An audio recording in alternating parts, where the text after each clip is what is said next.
সম্মানিত বন্ধুরা হাজিরিন, এই সমস্ত যারা বেকুব আছে, যারা বিনা ভিত্তিহীন যে সমস্ত তাজিয়া বার করে, মাতম বার করে, যারা আমাদের মহল্লাকে কাঁপাচ্ছে, গ্রামকে কাঁপাচ্ছে, শহরকে কাঁপাচ্ছে, তাদের মধ্যে একজনে কেউ আমরা পাওয়া যাবে না যে আগামীকাল আশুরা রোজা, যে নফল রোজা, যেটা হযরত হুসাইন রাদিয়াল্লাহু তাআলা আনহু রেখে ওই রোজা রাখা অবস্থায় যুদ্ধ করতে করতে করতে করতে মরণপূর্ণ অবস্থায় পৌঁছে গেছে, কিন্তু তিনি রোজা ভাঙেনি। তাদের মধ্যে যদি দেখা যায় নারী পুরুষের কোনো ভেদাভেদ নেই, একে অপরের সঙ্গে গায়ের সঙ্গে গা মিলিয়ে, কাপড়ের সঙ্গে কাপড় মিলিয়ে তারা চলাফেরা করছে, কিন্তু হুসাইনের মহব্বতে হুসাইন যে সমস্ত কাজ প্রতিষ্ঠা করে গেছে তার একটাও তাদের মধ্যে পাওয়া যায়। যেটা মানা করে গেছে তাজিয়া, যেটা মানা করে গেছে মাতম, সেই কাজের তারা ব্যস্ত। এই যে ইয়াজিদ যে হুসাইনকে শহীদ করেছে, এই ইয়াজিদের নেতৃত্বে কিন্তু হুসাইনের বড় ভাই হাসানও শহীদ হয়েছে। এই ইয়াজিদের আব্বা মুআবিয়ার নেতৃত্বে হযরত আলী রাদিয়াল্লাহু তাআলা আনহু শহীদ হয়েছে। এই হাসান, হোসেন এবং আলী, আল্লাহর রাসূলের জামাই আলী আর তার দুই সন্তান, এই তিনজনই কিন্তু শহীদ হয়ে গেছে, তিনজনে সবাই শহীদ হয়ে গেছে। এই যে ইয়াজিদের নেতৃত্বে হুসাইন আর ইয়াজিদের নেতৃত্বে ঠিক তেমনি ভাবে হাসান, দুই ভাই শহীদ হয়েছে। আর ইয়াজিদের পিতা মুআবিয়ার নেতৃত্বে হযরত আলী রাদিয়াল্লাহু তাআলা আনহু শহীদ হয়েছে। যদি এই সমস্ত বক্তব্যে যারা অতিভক্ত চোর আর অতি বেয়াদব ডাকাত যে সমস্ত আমার ভাইরা আছে, যারা কোরআন হাদিসের সঙ্গে কোনো সম্পর্ক নেই, ইসলামের সাথে কোনো সম্পর্ক নেই, তারা সুবিধাবাদী জিন্দাবাদ তাজিয়া বার করে হাই হোসেন হাই হোসেন করছে, যেগুলোর সঙ্গে ইসলামের কোনো সম্পর্ক নেই, দ্বীনের কোনো সম্পর্ক নেই, এই সমস্ত ভাইরা যদি এরা হুসাইনের শোক পালন করে তাজিয়া বার করে, তাহলে হাসানের শোক পালন করে তো নিজেদের হাসানকে শহীদ করা হয়েছে কি করে? তার খাওয়ার সঙ্গে বিষ মাখিয়ে দেওয়া হয়েছে হাসানের। কে করেছিল? ওই ইয়াজিদ।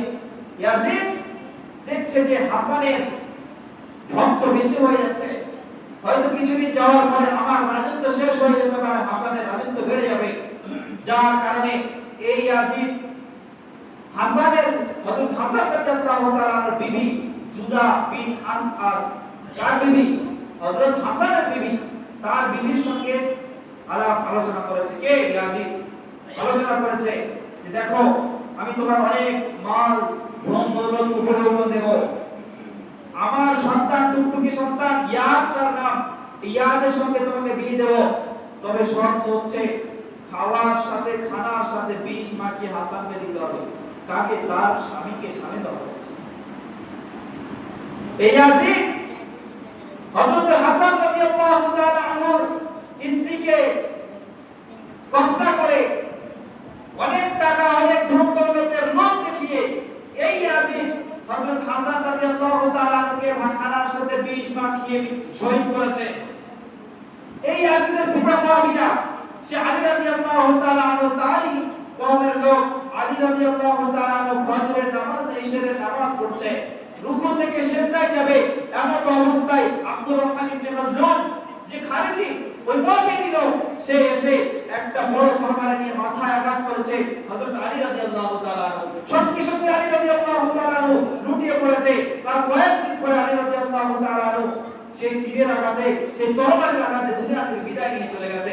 এই সমস্ত যে যারা হুসাইনের শোক পালন করে, শোক বার্ষিকী পালন করে, তাজিয়া বার করে, মাতম বার করে, তাদের তো দরকার ছিল হাসান যেভাবে খানার সাথে বিষ মেখে মাখিয়ে খেয়ে শহীদ হয়ে গেছে, তাহলে হাসান তারাও খানার সাথে বিষ মেখে খান না। সুবিধাবাদী জিন্দাবাদ। হাসানের আব্বা আলী, যার নেকির পাল্লা, আলীর পাল্লা যদি একদিকে রাখা হয়, আর হাসান এবং হোসেনের পাল্লা যদি আরেকদিকে রাখা হয়, আলীর পাল্লা অনেক উঁচুতে থাকবে, অনেক উঁচুতে। হাসান হোসেন তাদের নেকি যদি এক জায়গায় করা হয়, আর আলী একমাত্র যে খলিফাতুল মুসলিমিন, তার নেকি যদি রাখা হয়, তার অনেক বেশি নেকি হয়ে যাবে। সে আলী, তার আলীকে ফলো করে, যেহেতু আলীর মাথায় আঘাত করা হয়েছিল, তাকে ফলো করে বার্ষিক পালন করো না, করবে না, করবে হুসাইনে যেটা সুবিধা আছে, যেটা শিরকি আছে, যার মধ্যে বিভিন্ন রকমের শরীয়তের সঙ্গে সম্পর্ক নেই, সেই রকম কাজ তারা করে।